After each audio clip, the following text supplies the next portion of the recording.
నమస్తే, welcome to meta news. Sitting ఎమ్మెల్యేలకు ఈసారి ఎన్నికల్లో టికెట్ ఉండదనో లేకపోతే స్థానచలం తప్పదనో వైసీపీ అధినేత స్పష్టం చేస్తున్నారు. అలాంటి లిస్టులో మంత్రులు కూడా ఉండటం గమనార్హం. అలా సొంత సెగ్మెంట్లకు దూరమయ్యే పరిస్థితి ఎదుర్కొంటున్న ఒక అమాత్యుడు ఆ దిశగా తన సిట్టింగ్ స్థానం ఎమ్మెల్యే టికెట్ ఇవ్వడం లేదని వైసీపీ అధిష్టానం స్పష్టమైన సంకేతాలు ఇచ్చిన నేపథ్యంలో తన వర్గ నేతలతో పార్టీ అధిష్టానాన్ని ధిక్కరించిపోయి భంగపడ్డారట. దాంతో ఇప్పుడు కాళ్ళబేరానికి వచ్చి బతిమలాడుకుంటున్నారట. ఇంతకీ ఎవరో మంత్రి తెలుసా? ఆ డీటెయిల్స్ చూసేద్దాం. ముందుగా ఈ వీడియోని లైక్ చేయండి, షేర్ చేయండి. మరిన్ని ఇంట్రెస్టింగ్ పొలిటికల్ అప్డేట్స్ కోసం మెటా న్యూస్ని సబ్స్క్రైబ్ చేసేయండి.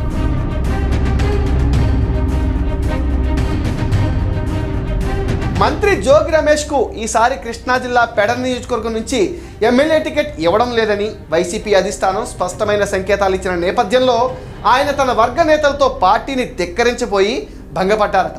జోగికి టికెట్ ఇవ్వకపోతే నియోజకవర్గంలో 4 మండలాలకు చెందిన వైసీపీ ఎంపీపీలు, జెడ్పీటీసీలు, ఎంపీటీసీ సభ్యులు, సర్పంచ్లు, పార్టీ కన్వీనర్లు మొత్తం రాజీనామాలు చేస్తారంటూ వారితో ఒక ప్రకటన చేయించారు. తన వర్గ నేతలందరినీ పెడరకు రప్పించిన జోగి వారితో సమావేశం నిర్వహింపచేశారు.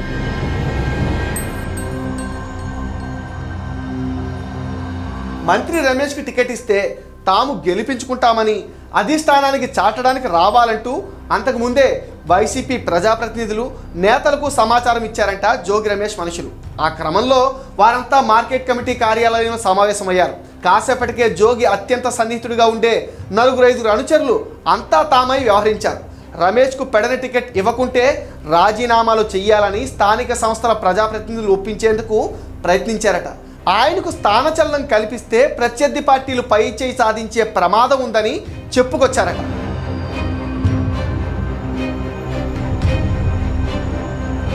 అధిష్టానం జోగిని మార్చాలని చూస్తే తామంతా పదవులకు సైతం రాజీనామా చేసేలా సమావేశంలో తీర్మానం చేయించారు. మున్సిపల్ చైర్పర్సన్ కటకం నాగకుమారి, ఎంపీపీలు రాజులపాటి వాణి, సంగం మధుసూదన్ రావు, కోసాని గరుడ ప్రసాద్, జెడ్పీటీసీ సభ్యులు మైలా రత్నకుమారి, వేముల సురేష్, మలిశెట్టి వెంకటరత్నంతో పాటు 4 మండలాల పార్టీ కన్వీనర్లు ఈ సమావేశంలో పాల్గొన్నారు.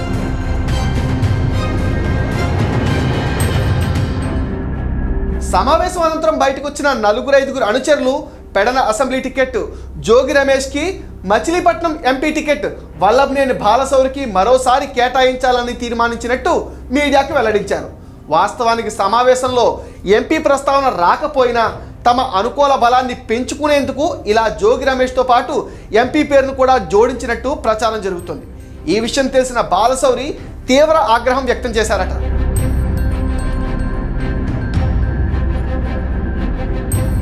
తన పేరుతో ఇలాంటి చిల్లర చేష్టలకు పాల్పడితే ఊరుకునేది లేదని, దీనికి బాధ్యులైన వారిపై కఠిన చర్యలు తీసుకోవాలంటూ కృష్ణా జిల్లా ఎస్పీకి రాతపూర్వకంగా ఫిర్యాదు చేశారంట బాలశౌరి. తమ ప్రణాళిక బెడిసి కొట్టడంతో వాళ్ళు ఎంపీతో కాళ్ళబేరానికి వచ్చినట్టు తెలుస్తుంది. వెంటనే నాయకులు నాగబాబు, మధు తదితరులు సమావేశమై బాలశౌరికి బహిరంగంగా క్షమాపణ చెప్పారు. తాము అనవసరంగా ఎంపీ పేరు చేర్చి తప్పు చేశామని క్షమించాలని వేడుకున్నారట.